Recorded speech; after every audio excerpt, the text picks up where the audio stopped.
স্ক্রিনে অলরেডি একটা ভিডিও দেখতেছেন।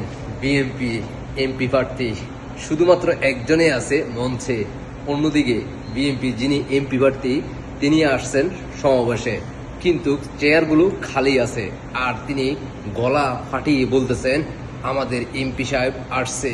এমপি সাহেব যখন গাড়িতে থেকে যখন লুকিং গ্লাসে দেখতেছে সমাবেশে শুধু স্টেজের মধ্যে একটা ব্যক্তি আছে, তখন তিনি আর গাড়ির থেকে নামেন নাই। তিনি গাড়ি আবার ঘুরিয়ে তিনি তার বাসায় চলে গেলেন। দেখতে থাকুন।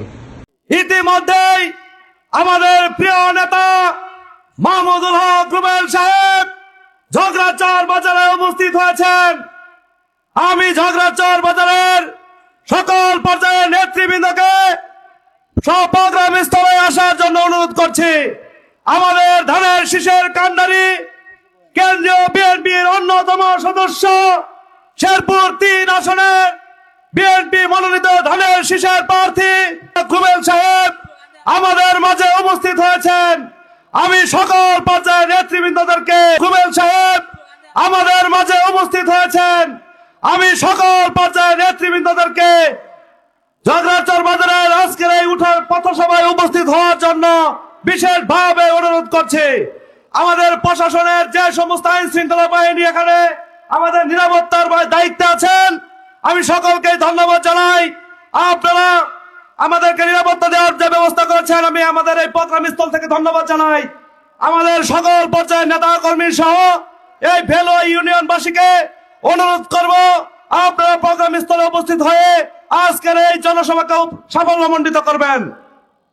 কি দেখলেন তো, বিনোদনটা কেমন লাগলো? চিন্তা করা যায়, সেখানে আবার সাংবাদিকও আছে। সে আবার বলতেছে পুলিশ র্যাব ফটোকল দিচ্ছে। কাকে ফটোকল দিচ্ছে?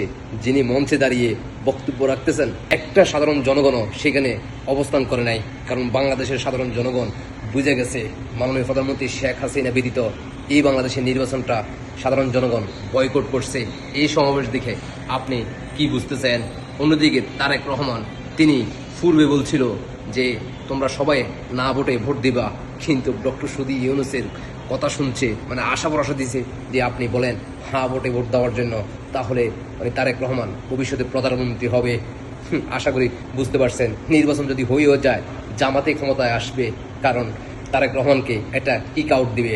তখনই তারেক রহমান বুঝতে পারবে। অবশেষে তারেক রহমান জান্নাতের রাজাকার বংশের সন্তান। পাকিস্তানি পরাজিত শক্তিরা ৭১ পরাজিত শক্তিদের সাথে আপোষে হাত মিলিয়ে ফেলল, এটাই বাস্তব। জিয়া এবং কি খালেদা জিয়া তাদের বংশটাই এমনই, বাংলার মানুষদেরকে মিথ্যা আশ্বাস দেয়, মিথ্যা স্বপ্ন দেখায়, মিথ্যা কথা বলে। এটাই বাস্তব, এটাই সত্য। দেশবাসীকে দেখার সুযোগ করে দিবেন।